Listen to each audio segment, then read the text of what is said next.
So, good evening to all those who are joining from India, Mumbai. Happy to welcome you all today at this BMA Masterclass. You have seen that last few months, we are inviting professors from all over the world to give us their thought, their thinking process about very contemporary, very new, and very important topics of management and leadership.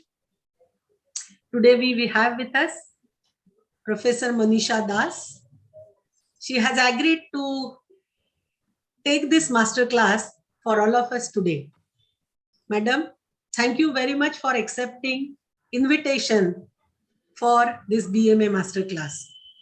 We also have with us Dr. Anand Patkar, who is the life member of Bombay Management Association and has been the executive committee member. Dr. Monisha and Dr. Anand Patkar had been in the same class at JBIMS. So I had requested Dr. Patkar to introduce Professor Monisha Das today to the audience, and happy that Dr. Anand Patkar has accepted this proposal. So all those who are attending it today, the masterclass by Monisha Das, stay tuned for the discussion that we will have after her presentation. And over to you, Dr. Patkar, for introducing Professor Monisha Das. Well, good evening, everybody. Good morning to Monisha. Yes, as Dr. Kavita Laghate said, we have shared a classroom together probably 40 years, 50, nearly 50 years ago now, 45, 50. I've known Monisha for about very nearly 50 years now, from the time she was a senior economics student in the Mumbai University, which was just starting the Kalina campus in those days. And then we were together in the Bajaj Institute for 2 years, and then have been in touch from time to time. And in recent years, of course, because of internet, we have been kind of in touch practically every day on everything that's going on around the world. So it's a pleasure to introduce, a privilege to introduce Monisha Das over here. And let me just give you the introductions as the formal introductions first, and then I'll add on a little bit of my personal touch to whatever the formal thing says. Dr. Monisha Das teaches marketing at the University of Maryland, Eastern Shore. She's recently published a book chapter on bioenergy in the Springer series on energy. She's been a Fulbright scholar, went to Japan, where she researched the Japanese distribution system and published articles on her fieldwork. She's presented several papers in the American Marketing Association conferences. She is the head coach of her university's Federal Reserve Challenge team, which is an important mechanism in the United States where they take on the Federal Reserve. So it's she's coaching her university's Federal Reserve Challenge team, which topped the state of Maryland in 2020. Dr. Das has done recent consulting work with Kodak America. She's run research campaigns for Subaru America, IBM Weather App, and Bose. She's a scholar, an avid researcher, avid reader, traveler, speaker. Dr. Das is married to Dr. Andrew Schiff, who's a professor of accounting, and has a son, Prem, who is a data scientist who runs his own company and also teaches data science at the University of Maryland.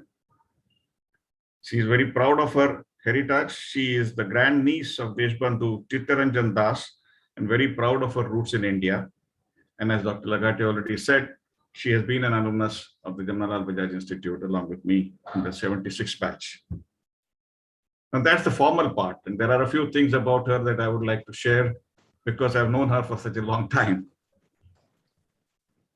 We've said in the introduction that she has a son, but what it doesn't say is she has 5 wonderful grandchildren. And they comprise of a set of triplets and a set of twins. Now hold that. I mean, there are 5 grandchildren, a set of triplets, a set of twins, and all 5 share a date of birth. I mean, birth date, calendar date, few years apart, but the same date as per the calendar. What an amazing thing to happen for anybody, and such a proud thing for Monisha to carry forward as a family. Um, we've talked about, I mentioned that she she has traveled around the world, and there's a whole lot of things she has done in Japan and other, all parts of the world, in fact, in presenting papers, etc.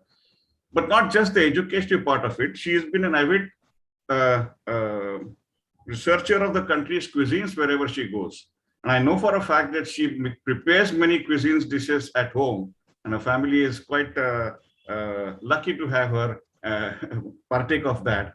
Not only that, she's got a paper published on countries' cuisines and its application or its contribution to globalization. And can you beat that? And I think BMA should have her talk to us sometime about how countries' cuisines affect globalization. That would be a wonderful paper to listen to, subject to listen to. At a personal level, of course, she goes to any extent to keep in touch with people and long-term friends. She is amazing in that respect. And I never get tired of telling a story. For a few years back, when I was in the Bay Area, San Francisco, and she learned that I was there, and she got onto the next available flight. She flew through 3 or 4 time zones for about 5 hours, landed into San Francisco, hired a vehicle, figured out where I was staying, took me and my wife out for a luncheon, and treated me to a Vietnamese lunch, knowing fully well that I was looking forward to have some Vietnamese food. What an amazing, and then she flew back after all that. And so what an amazing thing. I can't imagine anybody doing that for me at any time. We've said that she's an avid reader. Of course she is. And in our school, Bajaj Institute group, she keeps us informed on all kinds of subjects around the world. I mean, if you want to know where the James Webb Space Telescope is right now, or what is the Omicron count in which part of the world, she'll give you an answer faster than Google. That's the kind of width of knowledge that she carries with her and keeps herself updated with. We have Dr. Kavita Laghate will know this, and I'm sure some of the other people in the audience may know this. We have a word in Sanskrit and also used in Marathi. It's called a vidushi. A vidushi is a learned woman. It's particularly applied in the female gender. Vidushi is a learned woman who has a very, very wide expanse of knowledge on various subjects, who some people look forward to for her advice, for her depth and width of knowledge. And I think that's a very applicable word in our case over here. And I have great pleasure in presenting to you the Vidushi of our time, so I'd like to call her Dr. Monisha Das. Thank you. Thank you, Anand, for that wonderful look back at the history of how our batch came together and where we are now. And it's been a wonderful journey. And I hope many of us are able to continue to contribute to the great institution and the Bombay Management Association for doing what we are doing. Let me get to my presentation and share the screen. And let me know if it's come through. Are you able to see a graphic, a picture? All right. I just want to say, even though in management, we do think of data as numbers and text, this is also data. Anything that can be digitized today is also data. And by the way, these are pictures I've taken to let you know what it's looking like outside my window right now. It's winter here and we have snow on the ground.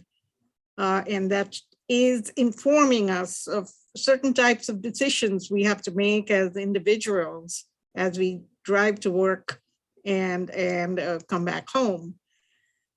So with that, let me get to the topic, which Dr. Laghate and I negotiated. I must say, Dr. Laghate asked me to actually speak on leadership, but I somehow felt that one of the key aspects of leadership is decision making, and it's a little more focused as an area where we are seeing a lot of change. And so we negotiated this topic, decision making in data intensive systems. And I sincerely hope Bombay Management Association will be hosting many more data intensive presentations. I have tried to balance it, knowing that we have eclectic audience, and I hope I am able to address the topic in the best possible way. Okay, I have divided the presentation into 4 sections, different depth and different lengths. The first section is current decision-making approaches, and the second section will be a brief look at some techniques. It's part of a paper that I had presented at the American Marketing Association, just a few slides on the difference between what older techniques and newer techniques of data analysis can accomplish. And then we go to a very short section on the Federal Reserve, Central Bank of the United States, which impacts literally every market, every investor's, every manager's decision-making and through their data-intensive policy making. And something very unique, which I haven't found in companies, and they call them transmission channels. So it's a very short section. It's a very unique section, but I do think it belongs here, and that's why I have added it. And then we have a section on conclusions and recommendations. And I believe I will be able to complete it in an hour. And I will keep track of time so that we have time for questions. How do you want to do this, Anand and Dr. Laghate? Do you want the questions to be at the end? Or yes, we will have questions at the end. You can make your presentation, then we will have questions and discussion. In the meantime, I will request all the audience members, if they have any question, they can put it in the chat box also. Wonderful, thank you. All right, so here we are. How does data impact decision-making today? We are finding decision-making is changing. And here are some of the factors that express that change. We're finding data is consumed through more visible and digital means. And one of the reasons why I put those graphics up in the beginning was to remind managers that we are not just looking at quantitative data, we are looking at digital data. We are looking at more visible forms of information. Much of it is because of the data technologies, and they're being prioritized, they're being invested in, they're becoming part of the infrastructure of companies and the way they communicate across borders with customers who may be thousands of miles away from them. The demand, this is another sign that data is becoming more important. Demand for data analysts and the technical expertise has skyrocketed. You go to New Zealand, you're going to find data analysts being hired. You go to Singapore, you go to Cape Town, you go to London, you go to New York, and you're going to find data analyst positions in small and large companies, in institutions are growing. We are also finding changes in the metrics that are being used. There's a lot of effort to come up with key performance indicators. I'm sure we are familiar with the term KPIs. Most of them relate to return on investment, cost benefit analysis, and profits. But we are also finding pressure from consumers and other stakeholders to become more well-being oriented, to think about stakeholders to think a little more long-term. And we are finding managers are adopting what are called ESG measures. E stands for environment, S is social, and G is governance. Wall Street firms like BlackRock, for example, have special funds now. They've got about $3 to $4 trillion that are invested in companies that have adopted well-being measures.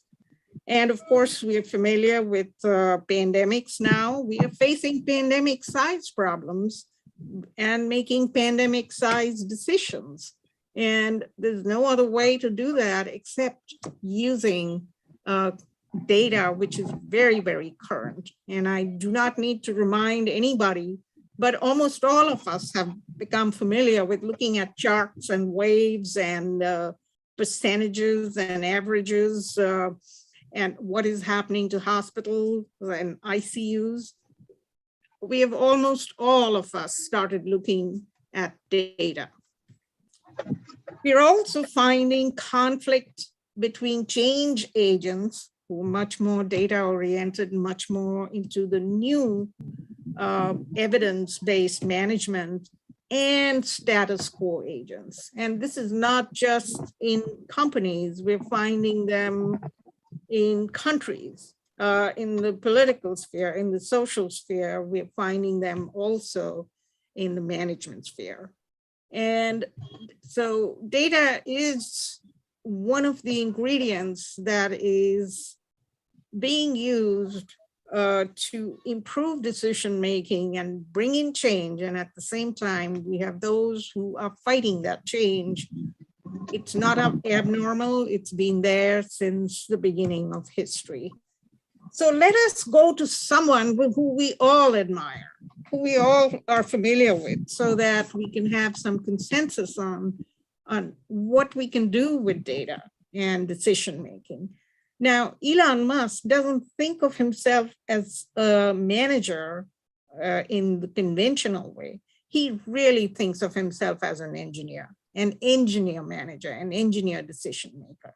And he came up with this objective over time. He's been an entrepreneur. He's started so many billion-dollar companies. We can go back to PayPal and companies even before that. And he's now running SpaceX and Tesla. And he says his objective is to make things useful, logical, and scientifically possible. So this is not science fiction that he's involved in. He wants to do what is feasible, and his decision-making style reflects that. But it's interesting how aware he is of how managers think, because there's a poster in his office which has a meteorite in it, and this is the quote that goes with it. When you wish upon a falling star, your dreams can come true, unless it's really a meteor hurtling to the earth, which will destroy your life. Then you're pretty much hosed, no matter what you wish for, unless it's death by meteorite. So what he's recognizing here is how much risk there is, and even more than that, how much uncertainty it is. We cannot predict what is going to happen, but we can use what we know and improve on that. And so it's very telling that he understands what managers are concerned about. And so this is the decision-making process which Musk uses, and I will go through it, but I do want to point out that it's a 6-step process. It starts with saying, ask a question. Now, that's very easy to do unless the question is relevant. Where is the question coming from? Asking questions is an art and a science. You have to know where you want to go. So if his objective is making things useful, logical, and scientifically possible, his questions are going to reflect that. And then he says, gather as much evidence as possible about it. And in evidence, of course, it is scientific evidence. It is models. It is using every possible piece of data out there that's being collected. And to develop, stage 3 is interesting, develop axioms based on the evidence. Now, what does he mean by axioms? I had to do some research on this. And what he meant really is the cause-effect relationship, where it's indisputable. So going back to what is called first principles. If some of you have an interest, you can make a note of that. First principles tries to go back and look at the most relevant cause-effect relationships. And to be able to do that, you have to use a lot of evidence and data to prove it. You come up with a number of hypotheses and try to explain the most likely cause.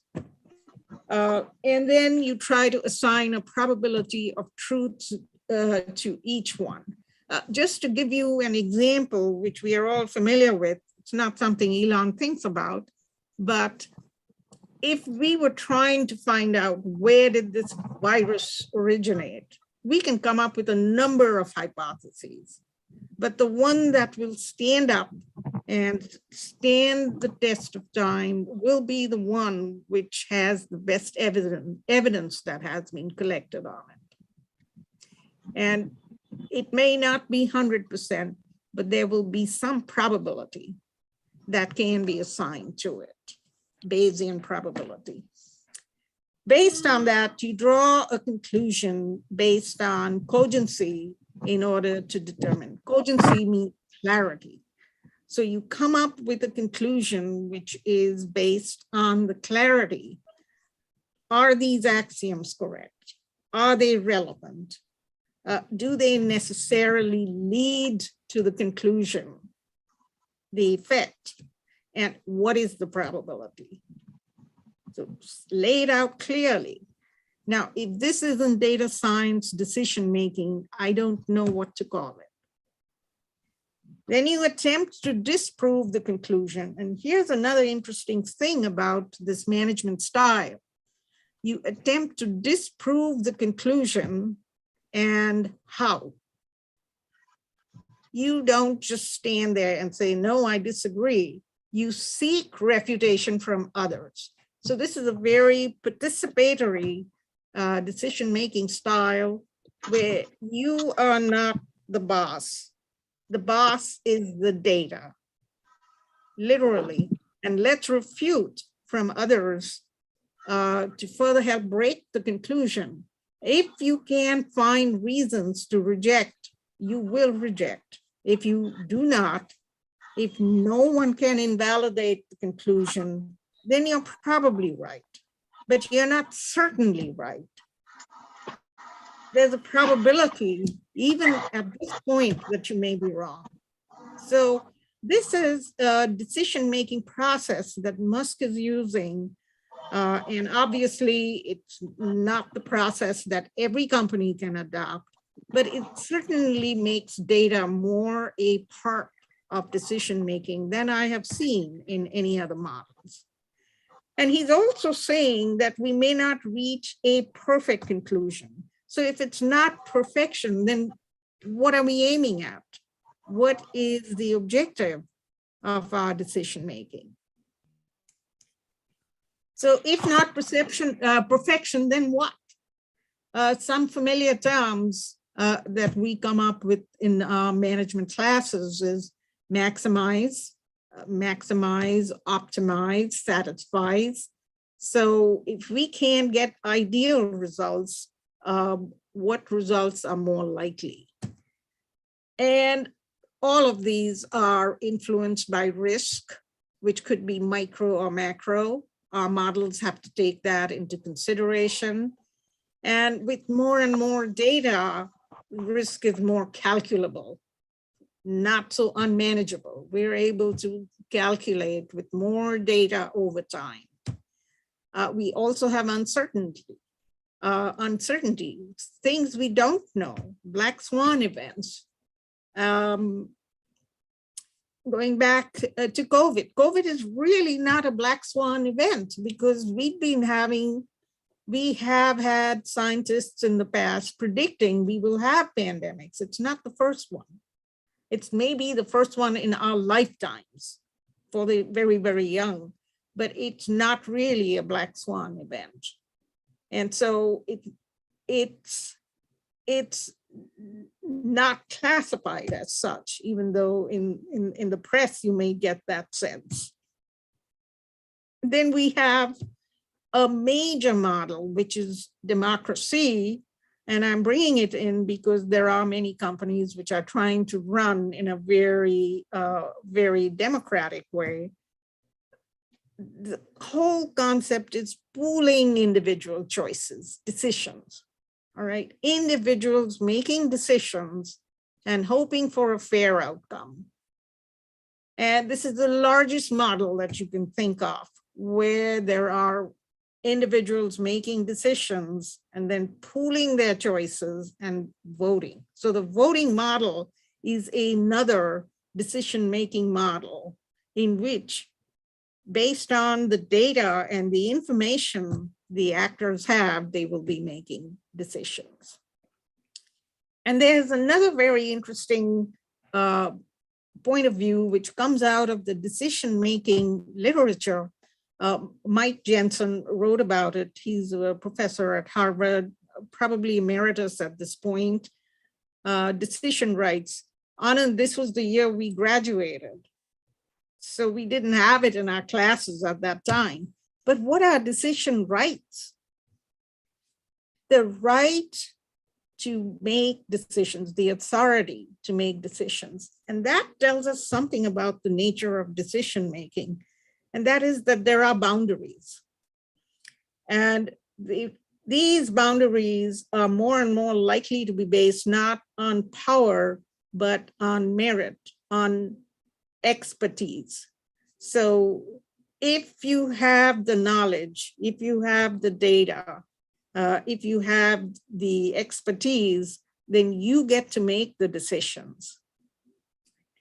And so we are beginning to find more teams, expert teams coming together. It's not so hierarchical. It's become much more democratic. It's become much more sharing because of the nature of data. There's so many types of models in there coming through with different types of data. So the boundaries, the decision rights are more and more getting based on the expertise that people bring to the table. And that influences the governance, how a company is actually run and who becomes the CEO and who is the team that helps the CEO. So this is something that comes out of the decision-making literature. Some more that could help us understand where data is going in. We do have group decision-making theories. It's very interesting. Kurt Lewin was a psychologist, and he said that if you are looking for change, if you want to make decisions that are going to bring change, you can't be an individual doing it. You've got to have the group doing it. And he showed when groups adopt a decision, we get change. So we have to create these constituencies. It's not just about an individual manager making decisions, but it's about taking the group along and getting them to discuss, communicate, accept, own the change, and then we get the change. So that's Kurt Lewin. He called it field theory. I almost thought about it like a big football field in which everybody's going, and we have this one objective that we have to meet. We're going to win. And how we're going to do that, the strategy we're going to adopt, something all of us are going to decide together, and we will make that change, right? So that's a visual I have in mind when I think about group decision making. There's a lot of work going on in biology, brain dynamics, left hemisphere, right hemisphere, which brings in this whole AI stream, which is becoming more and more important. And I know Dr. Laghate is very interested in this area. I haven't got very much on AI in this paper, but it does belong very much in influencing decision making. Because, the big question is AI going to take over decision making, right? Is artificial intelligence going to become smarter than a human decision maker? And at this time, we do not have that happening yet. We still do not have AI that can handle the complexity that the human intelligence can handle. But we are getting there, we are studying it.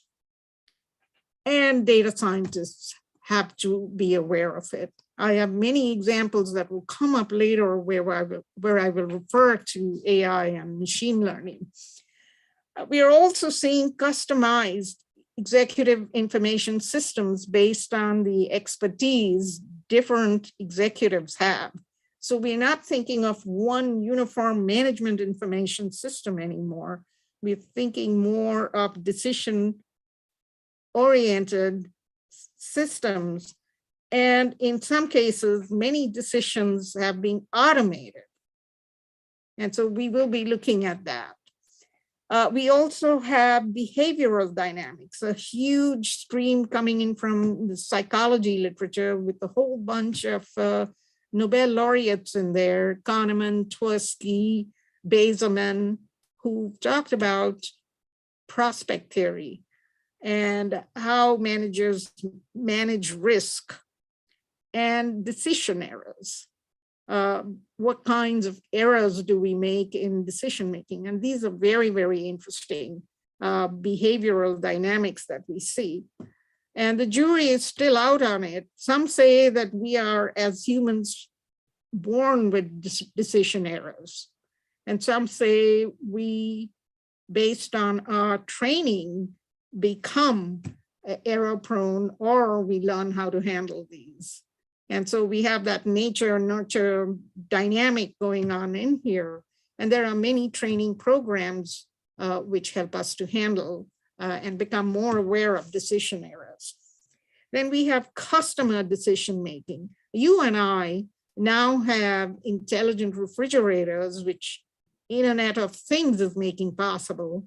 And of course, this is what Tesla is doing with its models when it's trying to make the cars more auto drive oriented. It's getting a lot of information and giving a lot of information to drivers on how to automatically drive a car, make the decision to go left or right or take the exit, right? Internet of Things. We as individuals do a lot of price checking now, make our own decisions. Internet has made it possible. There's a lot of data out there. And instead of just looking at brand consideration sets, marketing managers are now starting to look at what is the data that consumers look at? Data consideration sets. So how do we make data more interesting to customers so that that's where they go and they look at it? This is something that Amazon.com and the other online retailers are doing in a big way. And then, of course, ESG, which I have explained before, is influencing decision-making to move away from just looking at cost, benefit, and profit to broader aspects, long-term costs and benefits. And another interesting insight, I would say, is do not think decision-making is emotion-free. Emotion is needed. We need emotional commitment. We need passion from people to be motivated, to be able to make better decisions. So that emotional component is there, even though it sounds very cognitive. And this may be one of the reasons why AI has not been able to take over management, because emotional intelligence is needed to get groups to work. Right? So emotional commitment, contextual, psychological, and just think, if you can, of these characters, Spock and Captain Kirk in the Star Trek series, and how they complemented each other. So where we are at this point is AI complements, data science complements the human intelligence. A little bit more on emotion and decision-making. Nobel laureate Kahneman wrote a bestseller, Thinking Fast and Slow, and very clearly, very cogently shows how human beings have two systems of mental processing, something that data scientists need to keep in mind. System one is the fast system, and it's the emotional brain. Makes quick decisions without any conscious thought. And many of us admit to that. We do like something, and then we find reasons to think about it, but we still like that something. And system two is a slower system, which is the logical brain, which models things, which looks for cause effect, makes slower decisions, taking time to analyze the available information. So what do we have here? An interesting field of research, an interesting field to think about. As a data scientist, we have to think about the output, and those are going to be decisions, right? Decision making is where we're going to find the biggest change brought about by the use of data. So it's a palimpsest of cognitive disciplinary fields, right, coming together. So it's not just a matter of statistics, but being able to adapt these.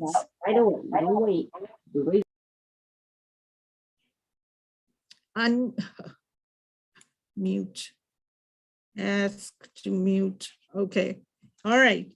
So some of the decision errors, I may not be able to go through all of them with you, but I do want to point out these are being studied, and data science is helping to reduce many of these errors. These are biases and errors that psychologists have brought to our attention. For example, if I'm a mechanical engineer, my orientation and my perception of the problem is going to be influenced by my background. That's my anchor.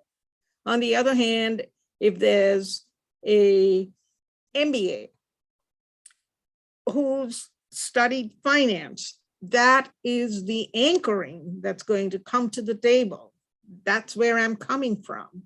So we're going to have different anchors, different sets of perceptions, different perspectives coming to the table. They're all important, but we have to understand that. So there are anchoring issues, availability heuristics. Most of us who are trying to get a decision done, who are trying to get through a deadline, we will use the information that's available to us. They may not be the most relevant things. They may be very recent, and that's the way we think. We pick up on things that we find vivid and more recent. It's much easier to use. Status quo biases. It comes from groupthink.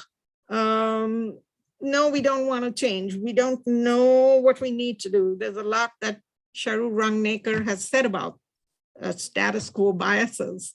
And I do have a slide on that in the presentation. And then we have sunk cost issues. If we have invested earlier, if we don't continue, that's going to become a loss. And that relates to loss aversion. Nobody likes to lose on a decision you made. And so you continue to pursue, say, an older technology or an older product when you should really be going with newer products. A clear example is so many companies are still producing cars which are not electric. Sunk costs is a huge part of that decision making. Confirmation bias. We look for information that will support what we think is right, to confirm what decision we have made. There's the issue of overconfidence in some cases. And there's also the opposite, overcautiousness. I talked about loss aversion. Almost all of these come together in what we call the framing error. It's how we perceive something. It's the attitude we take to something. So are we going to be optimistic about the change? Are we going to be pessimistic about the change? And so these are framing errors which data scientists and decision makers have to deal with. Then we have doctors. Let's look at the situation of highly complex, specialized decision making. In medicine, for example, we have very, very good, highly trained surgeons who are making very complex life and death decisions, right? Medical science is their strength. There's all types of tests, there's machines, they've got drugs, medications, procedures, tools, they have it all. It's all out there, but we still see a doctor who is skilled but human and can make errors. A doctor will admit even the greatest of surgeons make mistakes, and they have gaps in knowledge because they have different specializations. So someone who's a urologist may not be so good at managing a cancer patient, and they have pieces of the reality, pieces of the problem that they have to deal with. A very famous doctor you might have heard of is Atul Gawande, who's done extremely well in bringing out these decision-making issues in the medical field. He's a surgeon in Boston. And he talks about the errors he has made in his journey to become a great doctor. And one of them was, there was this patient who was complaining of a pain, and they thought it was a gallbladder issue, and it ended up being nothing that needed surgery. It was more something like diverticulitis. And they still cut up the patient, and they still stitched up the patient, and it was not necessary. So even doctors can make errors in spite of all the specialized support that they have. And since Anand talked about my grandsons, I do have a grandson, and let me tell you, this was so successful. Just born, within the first 36 hours of his life, he was in the Johns Hopkins Hospital. Dr. Abdullah had to treat him for a constrained intestinal situation called atresia. And it was successful. It was successful. There's nothing that we could do as parents and grandparents, but we had to rely on this highly complex, specialized decision-making with the best possible technologies, medical technologies, giving data to make the least, impact on the child, on the baby.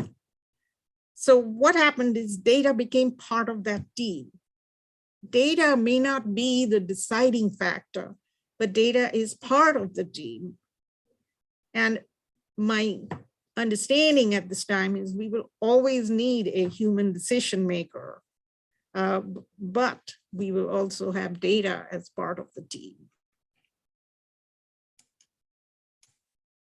And here's Sharu Rangnekar. He's talking about Indian management, and he jokes about it. There's a lot of good things happening in Indian management. And I would say the training that we get at these institutes have benefited us in so many countries, so many fields, in so many ways in our lives. But he did talk about some of these ways in which you can not make decisions, undecide, keep an item on the agenda for infinity, discuss it endlessly, so you end up with no decision. That's probably being overcautious. Job security and promotion depend on towing the line. So that can freeze decision-making. Make it unpleasant to make a decision. There's a payoff. If you're loyal, you get to benefit from that loyalty. You keep the power and you do not circulate, do not sign, delay decision, no decision by default. Or, as Sharu Rangmaker puts it, appoint a committee to look into it and defer the decision. Now, all of these can be changed by more data, more immediate data coming in and breaking through these barriers to decision-making. You can also find in some companies, they will do surveys, they'll draft a report, and the results of the report will be confusion, more delay, there'll be another survey, and so it can go on like a merry-go-round. Or instead of solving the real problem, you just solve a tangential problem. And now, if you don't mind, when I got out of Bajaj and I took my first job, it was with the TCI group. I was a management trainee. And I would like to just bring one example. I won't do the textile ship, I'll do the ceramic capacitors.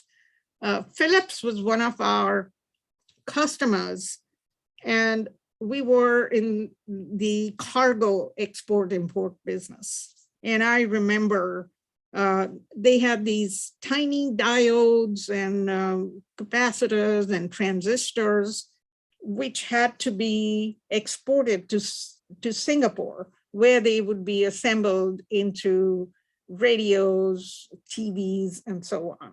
So they were manufactured in the Mumbai area and they were exported from here, and we were handling that.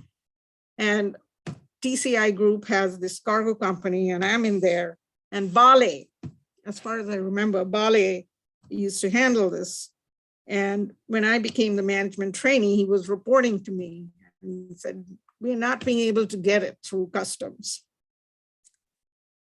I was new to it, but what did Bajaj teach me?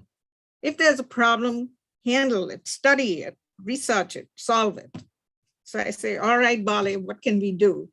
Can I come with you? He says, madam, no madams go there. I said, no, I'd like to meet this person. Okay, so we go. Bale makes me sit down and he goes in and says, Mr. Madam is here. Mr. Madam. And, you know, the customs officer is sitting there and Bale talks to him and then leaves and says, you know, madam, just sit here, just sit here. So I'm sitting there, Bale is gone. And I say, no, this is not the way it's going to work. I need to know more about this problem. So I walk up to the customs officer and he's very polite and he says, you know, we do not know what the actual weight of these capacitors are and whether they conform to the packing list and invoice. So I said, oh, that's easy. I can count. And then, you know, we can take a teaspoon at a time and how many there are. And we can take a sample and find out what the weight of the whole consignment is. So I took a teaspoon, I sat down and I started counting these miniature ceramic capacitors. 1, 2, 3, 4, 5, 6, 7, 8, I'm going on. After about 15 minutes, the customs officer gives up. He can't do anything with me sitting there counting. He Says, okay, madam, we are sending this through. And so it went through. Bali came up with his own interpretation of this. Says every time I'm going to have a problem, madam, I'm going to just tell them you are going to come and you are going to sit there and count. Right? He found a way to get through this inertia. And I became that agent to make that change for him. And so I never really had to go back because Barley would just say, I will bring that madam back and she will solve the problem for you. And there were many such instances, but this is something Bajaj gave me, it gave me the confidence. No, you're not going to just accept things the way they are. You are going to find a solution and get through. I'm fortunate that I'm not doing it now. We didn't know so many things at that time. Who knew the rules? There were information silos, there were inconsistencies in how they were applied, there were rationalizations, never had enough time, we were rushing around. So I am sure things have changed for the better. I'm sure data is making a huge change in India. Many of the successful companies that are now making billions and millions for their management are using the new technologies and a lot of data. So that was the first section of my presentation on decision-making and how data is impacting and bringing change. And here I'd like to just give you in the second section how you can use data analytics in practice. This is just a sample. A paper that I presented along with two co-authors of mine, can factor analysis and decision tree methodologies augment managerial understanding? Can it improve decision making? And the research question was, is there a realistic combination of factors? Remember, we are talking factor analysis that better satisfy a target base of customers. And are these factors outperforming? Are they meeting the objectives we have set? Is it possible to do that? And I have selected just a few slides to show you what our analysis gave us. We did a principal components analysis. It was a large sample. We had over 200 participants. And we did a data reduction, reducing the number of items. And we had about 5 loadings, as you can see on the first factor. Then we had the second factor. We've titled them administrative support, social interaction factors, professional development, could be called system support, could be called interaction, campus, faculty support. And here were the 7 factors that had eigenvalues greater than 1 to show us that they were robust, part of the model. But we could not answer that question that we had raised, which I can go back to for a moment and say, is there a realistic combination of factors that best satisfy the target base? So what do we have here? We have a combination, but there's so many factors. So we decided, let's see what happens if we use decision tree modeling. And the goals of using decision trees are, you can mine the data, look for the relationships and combinations in hundreds of ways. And then you can create a training model that can be used to predict the class or value of the target variable and keep updating by learning simple decision rules. So what is going to happen? And I'd like to say here that these training models, results of machine learning and AI, these algorithms are less biased and more accurate than the humans they are replacing, even though they are highly influenced by who creates these algorithms. So what happened? We came up with a best practice path. And there's many, many diagrams, which I haven't. This is just one that I have used to show that there was a path we could find that would give us an ideal grouping of factors. And it boiled down to just 4. And here is decision tree values, out of which this is a group, this is another group. And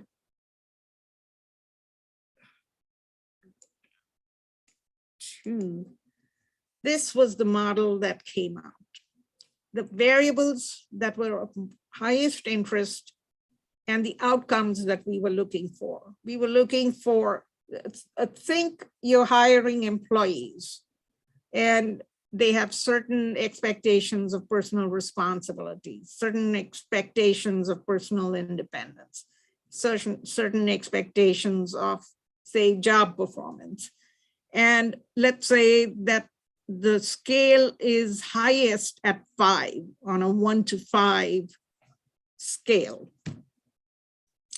The most important 4 variables that came out, that would match up employees that have a high sense of personal responsibility, high independence, and high job performance would be focus on career experiences, streamlining the financial experience, focus on the job or learning development, academic development experience, and focus on improving communication, listening, interaction. Listening, interacting was also very important.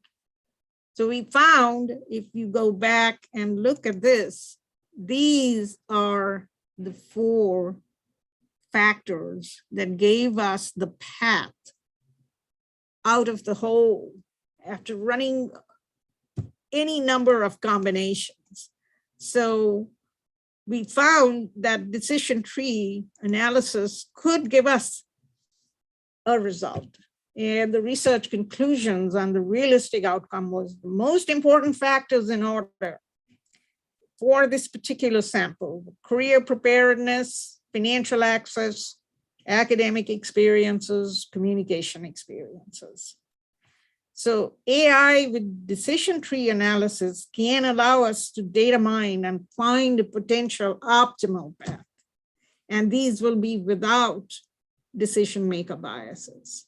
We did not influence and say, this is the outcome we want.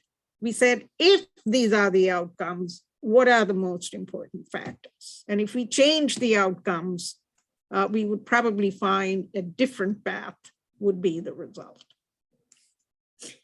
Choice of decision tree analysis, this is how it changes decision making. Compared to other algorithms, decision trees require less effort for data preparation during pre-processing. It does not require normalization of data.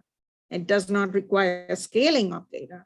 And even if you have missing values in the data, they do not affect the process of building the tree generally.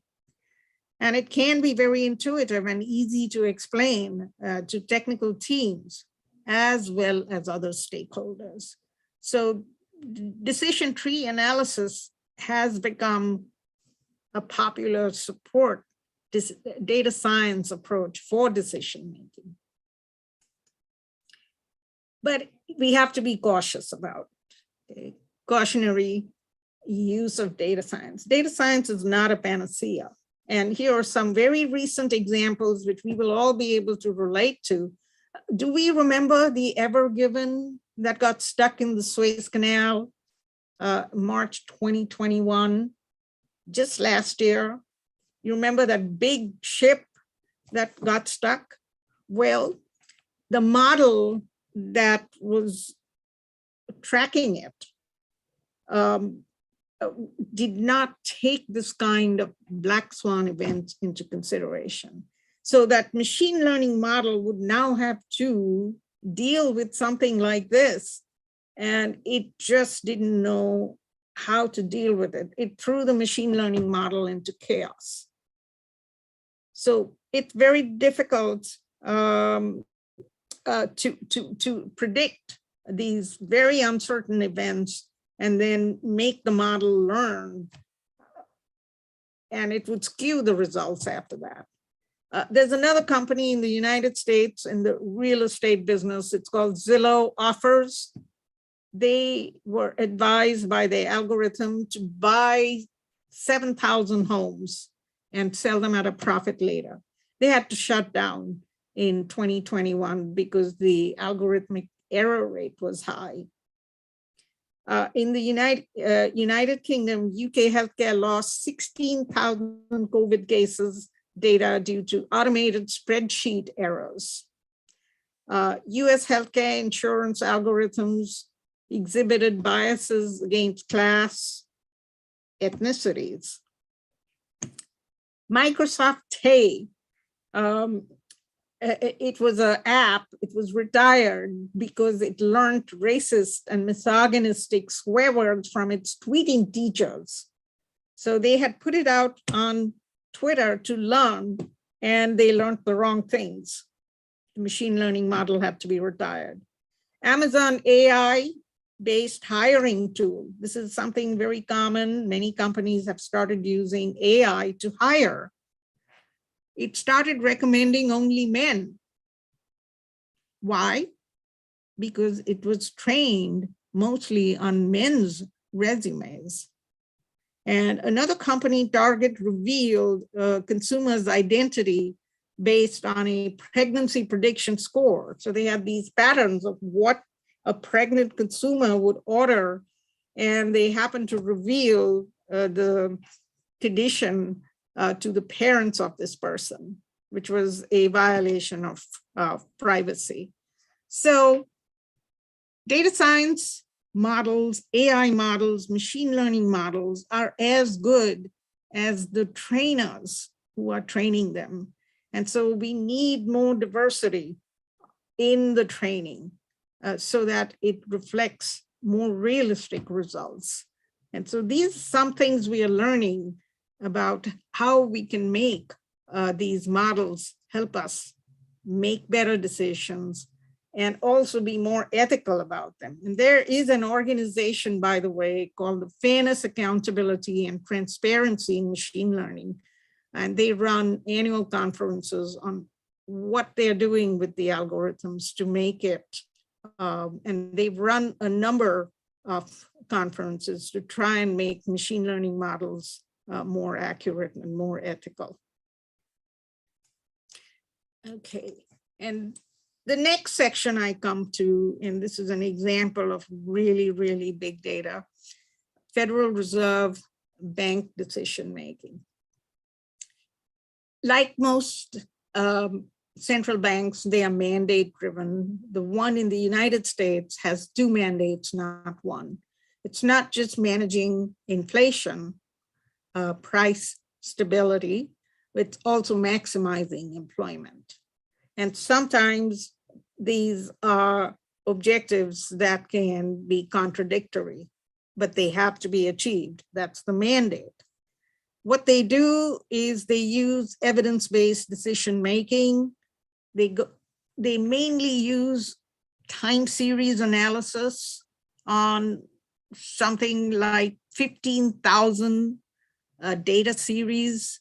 They have made the information public in a database called FRED, F-R-E-D, Federal Reserve Data, F-R-E-D, Federal Reserve Economic Data, F-R-E-D.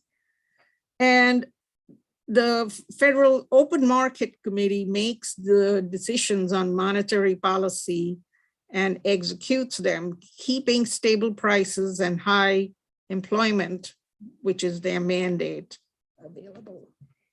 This is something I have not seen companies do. Now think, if you were a Federal Reserve and you came up with a policy and you put it out there and you said, okay, interest rates are going to remain the same, how is the market going to react to it? Or how are we going to transmit this information? Right? I have not seen these transmission channels. They're really data channels. They're really information channels. Monetary policy data transmission channels. So let's say you've got monetary policy and you've got all these constituencies out there across the world, right? And you make an interest rate change. It affects all interest rates. It's going to affect entire investment community. It's going to affect residential housing because people pay interest on mortgages. It's going to affect consumer durable expenditures. So it's going to affect households. It's going to affect investors. It's going to affect real estate. It's going to affect the entire economy, which influences the gross domestic product or aggregate demand numbers. So this is one channel. Now, money is not moving through this physically. It's information that's moving through it. It's signaling with that data. So they put the decision out there and they keep talking about what we are going to do, forward guidance, so that they don't shock the constituencies. So we start anticipating what's going to happen. In most Wall Street firms, there are people who permanently do what's called Fed watching. They're looking for the signals that are coming out on what the policies are going to be. Now that's one channel I mentioned. Exchange rate channel influences the value of the dollar. Minute changes from day to day, minute to minute. Asset prices, wealth decisions, another channel, bank lending channel, balance sheet. The Fed has assets and liabilities, and it uses open market operations to either increase liquidity in the marketplace or reduce it. Balance sheet is their key tool for doing that. So that's another channel through which data is moving and influencing decisions made by the economic actors. Credit channels, price channels, household liquidity channels, so many channels of transmission. And they have to take into consideration all the different effects in the marketplace. So if there's any organization or institution in the world that has specialized in using data to make decisions, it's the central banks of the world. It's the financial sector of the world, right? That is built on data. And I have not seen this kind of transmission channel in any companies. I have tried to look in the literature and I've not found transmission channels signaling with data what they are going to do. Unless you can say that Elon Musk is doing this by saying, I'm going to raise prices of the Model 3 3 months from now. Right? Maybe that's a price signal he's giving and getting people to make decisions on whether they want to buy electric cars or not. But that's just one channel he's using. And so this brings me to the last section of my presentation today. I would like to say we need to have more confidence in evidence-based decision-making. And let me take you to another great actor, not Elon Musk, but somebody who's been very successful, Michael Jordan. And this is what he said in a Nike ad. I've missed more than 9,000 shots in my career. I've lost almost 300 games. 26 times I've been trusted to take the game-winning shot and missed. I failed over and over again in my life, and that is why I succeed. So here is somebody who trained and trained and trained, who practiced and practiced and got better at it. I'm not sure we have a AI model that can replicate Michael Jordan's mistakes and successes, winning shots and losing shots, but we have to keep trying. Evidence-based decision-making doesn't mean we are going to get it right every time, but these models have to train. They have to be given a chance to practice and get better. And so my last slide is, how do you go about building data literacy in a company? And I went to MIT, which runs courses on data literacy. And here are some of the recommendations that they make. Make it an organization-wide priority to understand and use data. Now, I see that happening in the Federal Reserve. Everyone in there is in the business of analyzing data and making decisions and recommendations based on that. Develop a common language for speaking about data and talk about how it connects to your business. So, common language, which everybody can understand. Create spaces where you connect your business concepts and data concepts. Incentivize data-driven decision-making. And teach data literacy in the context of your specific business. Use tools and programs that actually engage your employees. So this is what they concluded as part of their data literacy training programs in Feb of 2021. So this is where we are with decision-making and data in the more and more data-intensive system that we live in and function in. So that was my talk. Thank you very much for letting me make that talk, and I'm happy to take questions at this time. Thank you, Professor, for that very widespread coverage of your speech, right from individual decision making till the financial sector, and very interesting situations where you have given the fallacy and where it has not worked or given some error, maybe because of the lack of practice, as your last slide was saying. So thank you, and I'll request the participants in this webinar, the attendees, if they can switch on their videos so that we can have one memory of this session. And if you have any questions, you can raise your hand or you can write it in the chat box. I think Abhay Dikshit has already given one question. I would request Abhay Dikshit to just open his mic and ask the question. Abhay? Yeah, thank you very much for giving an excellent talk, very informative. My question was, when we talk about the Federal Reserves, they have no competition.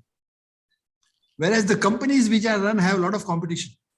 How is it going to affect if we give them advanced information? Okay. Not only about pricing, there are various other issues also. It's a very interesting question. Yes, the Federal Reserve seems to have no competition, but they are one central bank among many. And to tell you the truth, the best central bank in the world is the one that's in Israel. They make excellent policies. They're in a very, very difficult environment, and the economy runs very well. India has its own central bank, which makes decisions for India. So the decisions it makes there do compete with decisions that are being made by central banks in the UK, in Australia, China, and the Federal Reserve in the United States. But Abhay, I will give you a point. There is one reason why competition for the Federal Reserve is low, and that is the dollar is the currency of international trade. There is a monopoly there, which we are trying to break. Yes, there are alternative ways, non-dollar denominated, currencies, cryptocurrencies, other bundles that have not been able to really succeed. There is talk of digital currency also, which is not going to be dollar denominated, but more based on a bundle of currencies. We are moving in that direction. We are moving in that direction. But yes, at this time, there are so many benefits from having one currency being the currency of trade. You're not, you can make better decisions when you have the stability of a currency on which you can base your models. So until we find an alternative form of stability, financial stability, you are not going to find investors, banks going after another currency. So this is a very interesting point you made. Thank you. Thank you. Professor, I'll request you if you can stop the sharing so that we can see you in a bigger screen frame. Sherry, would you like me to answer this question? Anand's question? Yes. Okay. Yes. Musk model, my interpretation, not perfection, but most appropriate to the context of the moment. As context changes, answers will change too. Absolutely right, Anand. It's just a comment. It's not a question, really. Yeah. It's a comment. It's an excellent interpretation. It's extremely flexible. He does not pretend to know everything, but his questions are to the point. And so the evidence he looks for and the direction he gives these people, he attracts people who are experts in different areas that he has interest in. So that's why SpaceX has been able to do some things we cannot even imagine. And auto-driving cars is not science fiction. It is happening. It is happening. So there's lots of new things. He says, I don't have all the answers, but I want to invite them. Okay, let me see. The presentation that you have, if you can stop, we can see you in a larger frame, Professor. Going wrong when the data is collected in system corrupted. Absolutely. It is data scientists always complain, and it's a right complaint. What is the quality of the data we are getting? What are the missing values we have? Quality control is not just important for products, it's also important for data. And so the probability of decisions going wrong, if you don't have good data, is highly likely. It will be corrupted. So we have to pay attention to the quality of data. And this is more a question I think a data scientist would be able to answer, what kinds of techniques they have to test the quality, what kinds of models they have that'll find these anomalies, anomaly detection. So you do have this problem which is recognized. That's a very good question again. Can I stop share? Yes, I can stop share. There we go. I will request Dr. Krishnamurthy to unmute himself and give his comment. Dr. Monisha, Yes, wonderful presentation. thank you. Best side is the hindsight, but keeping variables which are unpredictable can put the best decisions for a toss. Discretion use is critical for decision making, and that is one intangible factor that is individualized. But your toolkit was brilliant, and I really enjoyed it.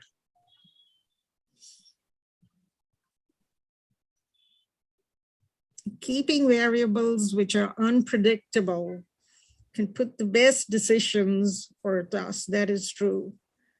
The black swan events can, if you try to train your model for every black swan event possible, you will not have a model that can make routine predictions. So there may be a way to deal with it by having models that use routine phenomena, make routine inventory, routine contract decisions. And then when you have these black swan events, you can have an alternative model as a backup model that could be used in that without influencing the routine model. So these are very good questions which data scientists have to use and understand, because it's not possible to know everything that is going to happen. We're very bad at predicting as humans. And so our models will reflect that. Our models cannot be better than us. We are the ones teaching our models. And so I think that's a very good insight on your part in saying this. And it's a question that data scientists and decision makers will have to use. We do have something in management, we call it contingency planning. Plan A, Plan B, Plan C. We should be able to program that sort of approach in our machine learning as well. So that's my answer to it based on the current technologies we have. Thank you for that question. Thanks, Doctor. I'll request my colleague on EC, Jagmohanji, to unmute and say a few words.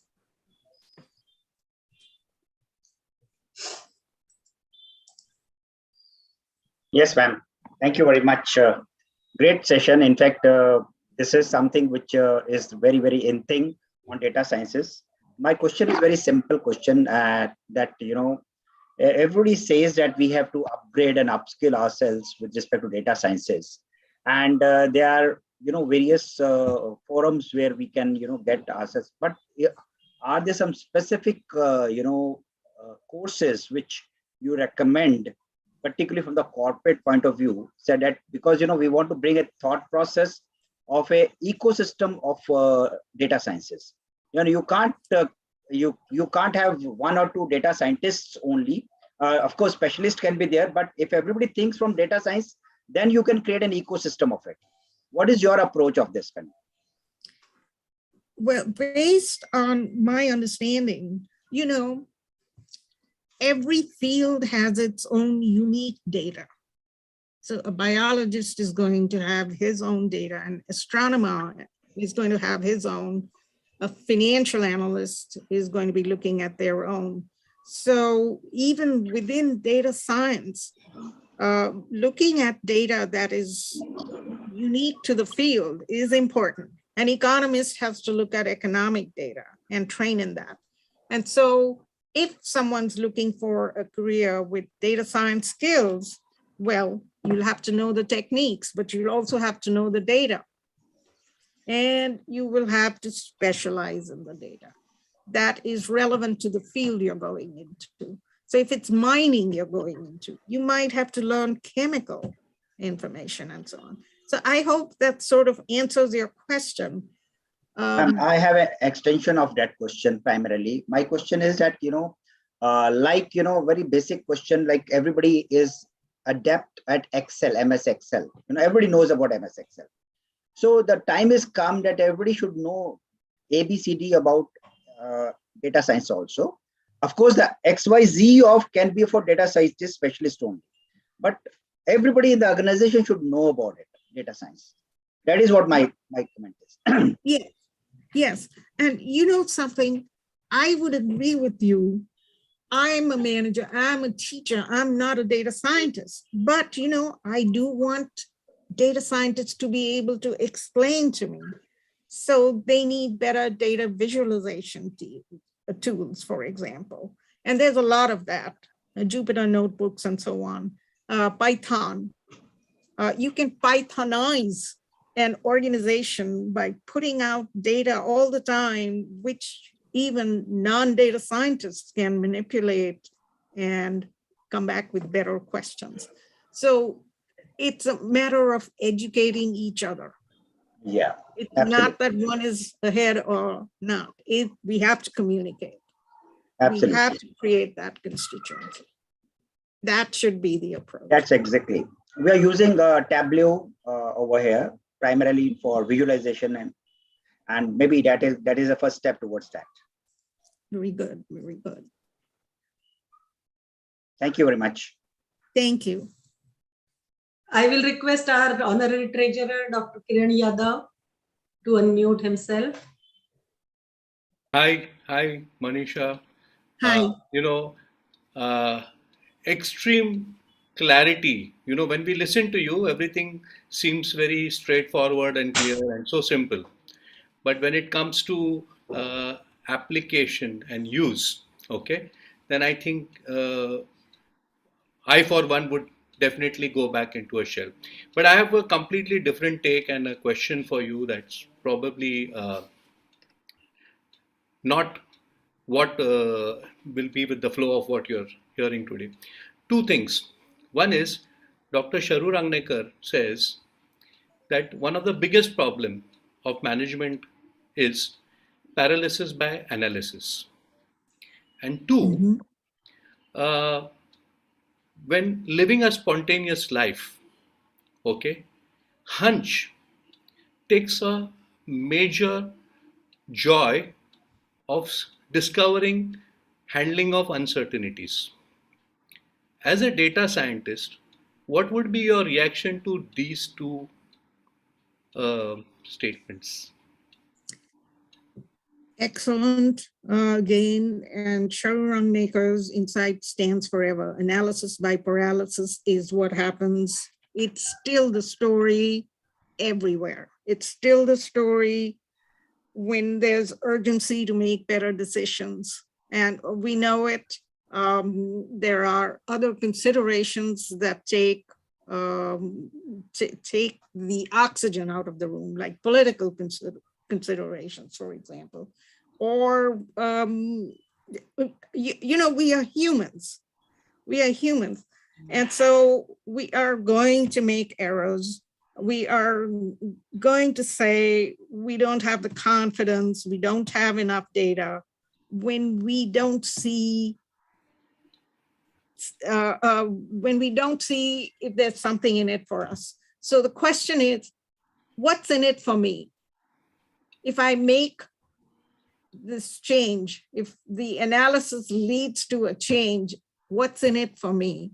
Or is it better that we just stay where we are, status quo, analysis by paralysis? So there's a lot of psychology in that. Can data overcome it? Yes, data models which show. Let me tell you one thing. Federal Reserve Chairman Jerome Powell for the last year kept saying inflation is transitory. The whole world adopted it. Inflation in the United States is transitory, it will go away. And they made decisions based on that. It took a lot of courage on his part to come out and say, no, it's not transitory. We are going to change policy. And he had to do it with enough finesse to not make the stock market go one way, the bond market go another way, but with enough to show that there are some transitory factors, but the long-term higher wages. Wages are sticky, they don't go down. So there is going to be inflation in wages, which the Federal Reserve won't be able to bring down. Supply chain factors, supply chain issues will go away. Those are transitory, but it will not be enough to counter the long-term wage gains that are going to lead to inflation. It took a lot of courage on his part to not just sit back and say, no, it's still transitory. Came out and said it's not transitory. So that's an example of data persuading. He needed a lot of data to be convinced, and he made that the new policy. So analysis by paralysis is something I would say data scientists need to know. It's a problem that's out there, and they have to make more persuasive presentations of data that will make it easier to take the paralysis out and make the analysis move. So that's my answer to the first part of your question. And I think if you can just, what's your second question about? You mentioned that we are all humans, okay? And humans basically have the spontaneity of a hunch, okay, while making any sort of decisions. So wouldn't the pleasure of living, okay, get sorted out if there's absolutely everything spot on without room for, failure or uncertainty? And how would your data science view that? Because anyway, ultimately, there could be, even with the best of analysis, one could, make a mistake. Oh, absolutely. And we are in infancy in the models, the machine learning, and what we are doing. So I do not see a threat to happiness at this time. But I have to admit with you that we might have happiness imposed on us. We might have it. Elon Musk says that at some point, the robots are going to take over. They're going to run everything. We are just going to be paid to exist. I'm not sure that's something that'll make all of us happy, but it'll be a way of saying, go and be happy. You've got the money. You've got the resources. The robots are doing the work for you. I'm not sure that's the scenario we want, but we are very far from it. So I'm not going to worry about it in my lifetime. That's my answer to you. Fair enough. And I'm not too far behind. Thank you. Thank you. Yeah, I will request Dr. Patkar. Yeah, I think everybody's enjoyed this. I just wanted to maybe add my one small bit to Kiran's question and Monisha's answer to that question about hunch. And I think Monisha's presentation, I highlighted enough number of times that there has to be human intervention at different points in time and to understand, etc. I just wanted to conclude, and of course, thanks to everyone and all that, but I'm reminded of an incident when Niels Bohr, the great nuclear physicist, Nobel laureate, story goes that he invited some of his students over home for a cup of tea or a drink or a dinner or whatever it was. And when they went in, they saw that outside his house, there was a horseshoe. Horseshoe is good omen. So when they went in, they said, sir, but how is this? You are a scientist. You are data-based. Nuclear physicist, Nobel laureate, who swears by data, who swears by analysis, who swears by experimentation and so on and so forth. And what is the horseshoe doing out there? He says, Niels Bohr's answer was very interesting. He says, yeah, of course, I swear by data and I swear by analysis and I swear by experimentation. But if a horseshoe can bring me some good luck, why not? That's where he left it. And I think that's a very, very interesting way of dealing with Monisha's question, Kiran's reply, and so on. And it's a wonderful way of putting it all together.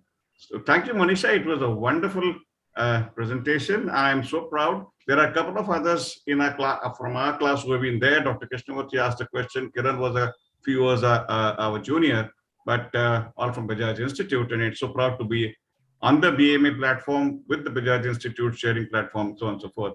So thank you very much, Dr. Kavita Laghate, for the BMA, and to give this opportunity. Thanks, Monisha, for a wonderful presentation. Thank you very much for having me, folks. Thank you, Dr. Laghate. Thank you, Anand. Thanks, Dr. Professor Monisha. It was really very interesting, and the discussion that we had also have given with the different dimensions on thoughts of data analytics and the topic of the world now saying data driven, and all the data is on one side. And when you feel like if the luck is coming by horseshoe, let's have it. If I may just add one more point out here. Sorry, as Anand sir has already pointed out, I had a very brief discussion once with Sharu Rangnekar, and that the discussion was how to mitigate risk. Okay, so there was a whole lot of plan A, plan B discussions and things like that, and nothing was satisfying everybody. So then at last, Sharu Rangnekar said that the best way to mitigate risk is to pray. So I think that's the, thank you. Yeah, so thank you. I will request all of you to please keep your videos on for some time so that our secretariat members can take a picture for the memory BMA smiling moments. And thank you, Professor, once again. It was pleasure having you in this BMA masterclass. My thanks are due to all my colleagues on EC and all the members, students, corporate members who have attended this webinar. Do join us on Friday, the 7th, where CS Manoj Joshi will be talking about the finance and things related to that. 6 o'clock on Friday. Till then, take care. Good evening to all of you. Thank you. Oh, Abhay, thank you very much, Abhay, for highlighting that to us. Yeah. Yes. Yeah, now when you mention it, connects it to me immediately. Yeah, 1 year or senior. Yeah. It was a Yes. pleasure to be here today.